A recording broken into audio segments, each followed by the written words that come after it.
Kalau aja Onitsuka nolak pil Nike, mungkin Nike nggak akan pernah ada. Tapi itu mungkin ya, jangan sampai overthinking. Gimana cerita lengkapnya? Jadi gini ceritanya. Kibran, kisah brand dunia hari keempat.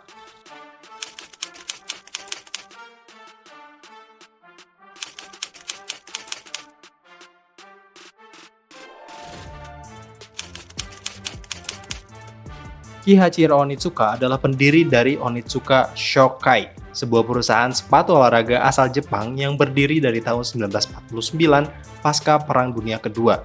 Terhitung di tahun 2024 ini, Onitsuka sudah berusia 75 tahun.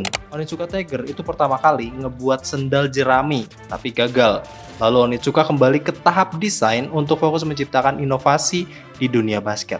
Artikel pertamanya adalah Onitsuka OK1951 dengan teknologi outsole yang mencekram layaknya gurita.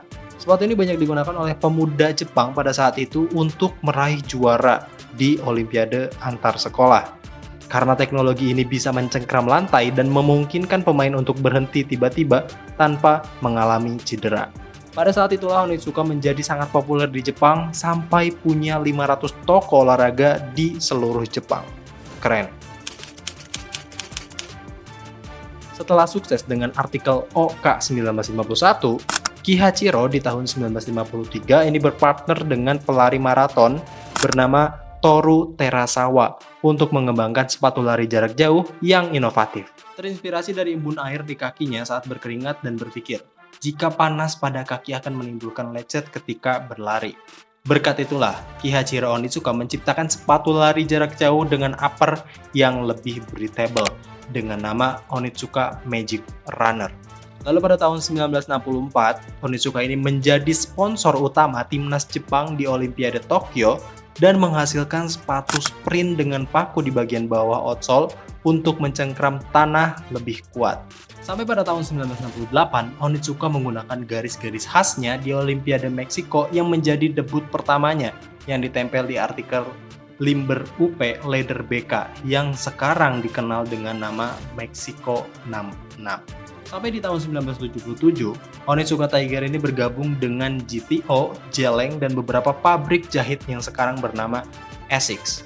Setelah bergabung pada tahun 2002, Essex meluncurkan kembali Onitsuka Tiger dengan memanfaatkan tren sneaker vintage pada saat itu. Di tahun 2003, Uma Thurman menggunakan sepatu Onitsuka Taichi berwarna kuning emas bergaris hitam di film legendarisnya berjudul Kill Bill.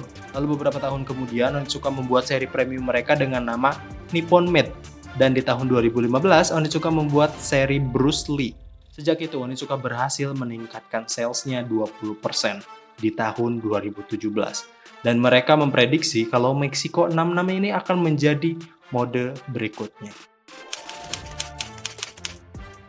Back to the story, di tahun 1950 sampai 1963 adalah masa-masa di mana Phil Knight ini melakukan pendekatan dengan Onitsuka untuk memasarkan produknya di Amerika melalui perusahaan bernama Blue Ribbon Sport yang sekarang kita kenal menjadi Nike. Sejak saat itulah produk Onitsuka ini menjadi lebih terkenal di Amerika dan seluruh dunia.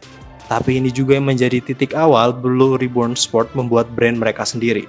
Setelah berhenti menjadi pemasok Onitsuka di Amerika, pada tahun 1972, Nike Cortez lahir dan menjadi kontroversi karena dinilai mencontek Onitsuka Corsair.